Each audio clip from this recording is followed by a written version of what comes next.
27 অক্টোবরের পরে আমরা যখন মাইজদি শহরে ফজরের নামাজ শেষ করে আমরা রাজপথে নামতাম, অল্প কিছুক্ষণ আমরা হয়তো মিছিল করতাম, এরপরে পুলিশে হানা দিত, ছাত্রলীগ যুবলীগের আতঙ্ক ছিল, রাজপথে হামলার ভয় ছিল, যে এত দূর থেকে প্রায় সদর পশ্চিমের প্রায় অন্তত 20 কিলোমিটার দূর থেকে গিয়ে ওইখানে প্রোগ্রামগুলো বাস্তবায়ন করত। প্রোগ্রামে তার ভূমিকা ছিল, সে হচ্ছে আপনাদের ইউনিয়নের কৃতি সন্তান রাসেল মাহমুদ। সে দত্তেরহাটে একটি মামলায়, খুব খারাপ মামলার মধ্যে আসামি হয়েছেন।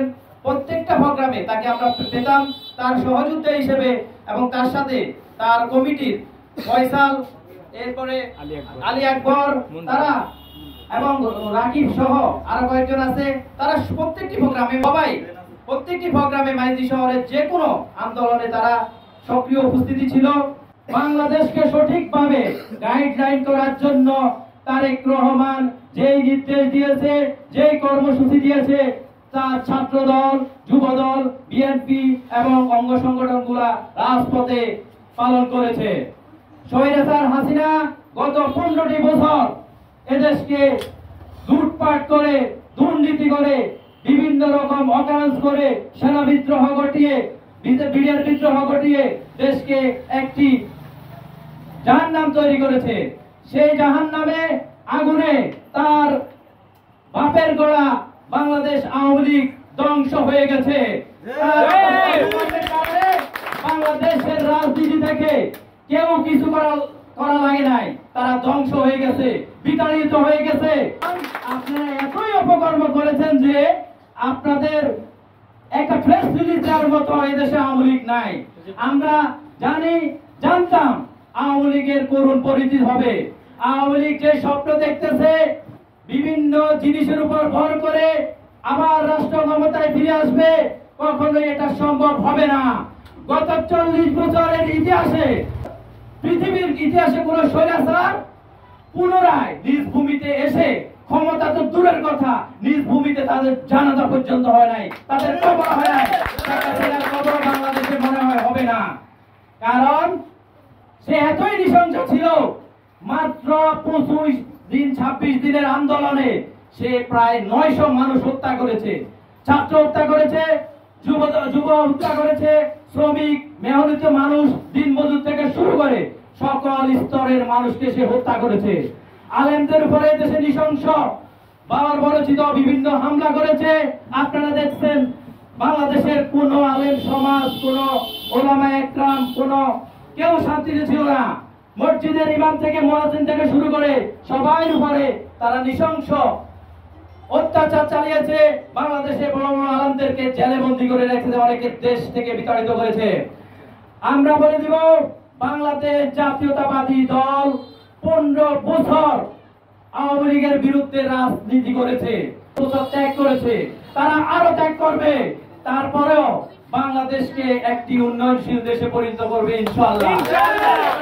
দেশ নায়ক তারেক রহমান ফিরে আসবে, বাংলাদেশে গণতন্ত্র প্রতিষ্ঠিত হবে, বাংলাদেশে ভোটের অধিকার প্রতিষ্ঠিত হবে, সুষ্ঠু অবাধ ভোট হবে, বিএনপি ক্ষমতায় আসবে ইনশাআল্লাহ।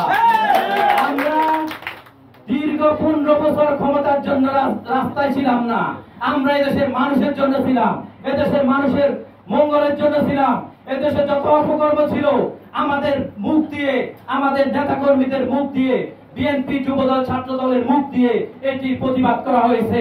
আমরা কয়েকদিন আমাদের নেতা কর্মীদের জন্য আমরা রাজপথে নামি নাই, আমরা নেমেছি এদেশের জনগণের জন্য।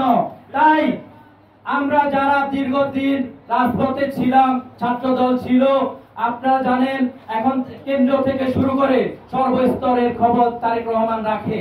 তারেক রহমান ইউনিয়ন থেকে শুরু করে উপজেলা, জেলা কেন্দ্র পর্যন্ত খবর রাখে। আপনাদের শ্রম গাম ইনশাআল্লাহ বৃথা যাবে না। যারা যদি দল সুসময় আসে, অত্র এই অঞ্চলের যারা বিএনপির অভিভাবক আছেন তারা অবশ্যই তারা যুবদলের ত্যাগী ছিল।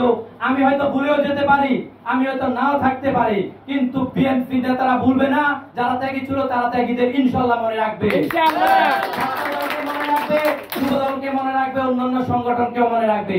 তাই আপনাদের সবাই একটি অনুরোধ করব, আগামী দিনে দেশ নায়ক তারেক রহমান দেশে ফিরবে আসা পর্যন্ত নির্বাচনীয় পরিবেশ বজায় রাখবেন।